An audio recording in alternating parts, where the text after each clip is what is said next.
Hi everyone, welcome back to my yoga YouTube channel, Steve Lee Yoga. Today the session is not exactly about yoga. In fact, it's about a series of core exercises that I've been doing for about 30 years now. Over the years I've had conversations with a number of my friends, old and young, who have shared in the experience of back pain episodes. And about 30 years ago I had an incident and ended up having to have surgery on my back. And coming out of that surgery I had several sessions with a physiotherapist, and one of them pointed out the fact that the exercise or the toning of the muscles in my core that needed to be done were not repetitive exercises like sit-ups and crunches, so per se, but rather that they would be longer hold core exercises. And then with my phys ed background, I knew also that not only did that make sense, but also that your core actually wraps all the way around your body. And so if you're going to do the exercise for one part of your core, then you also should be doing the exercise for the opposite side. So I've developed this, or evolved this series, and today's session is just about core series number 1. I'll follow up in a week or so about with core series number 2. It's a lot more dynamic, but this is where I started. I'll start with a yoga breath, which is known as 3-part breath, and I use it if for no other reason than to time the contractions. So simply by counting my breaths, I have a good idea about how long I'm holding one of the positions. So 3-part breath is done through the nose for the most part, as long as you're clear. And it involves breathing right down to your diaphragm to press down on your abdominal cavity and spread the abdominal cavity, so you breathe all the way down, then let your ribs expand in every direction, and then your shoulders rise at the end of the inhale.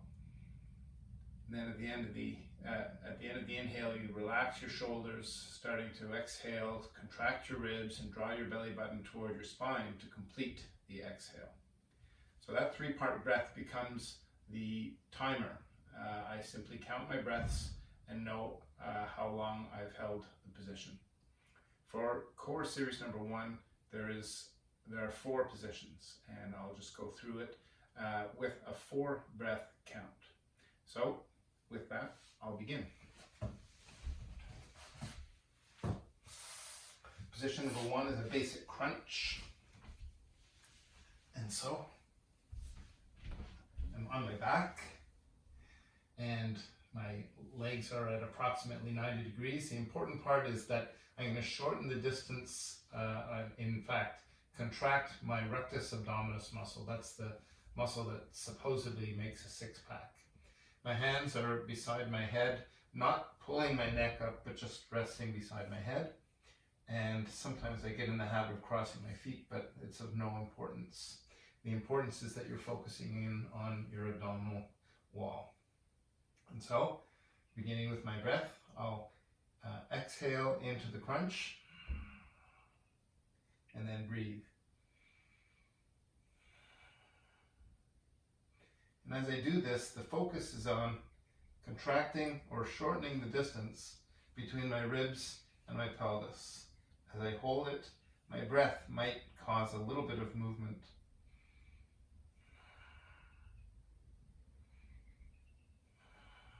And that's 4 breaths. So from the rectus abdominis, the front, I move over to the back and do what some people would call Superman. And so, lying on your front, on an inhale, I lift up and hold. And here I'm focusing on the muscles that go up and down my back, the erectors spinae.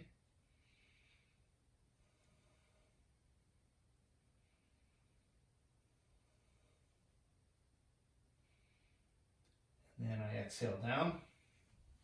And then the third exercise is on one side. And so I'm on my side, and when I start the series, I'll contract as I exhale.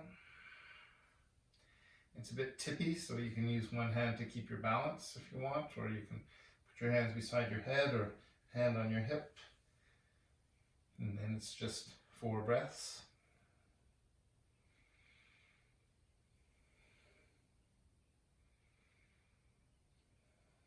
And then over to the other side. And so, again, on the side, I'm lifting my legs and shoulders, trying to contract the muscles on the side, my oblique muscles.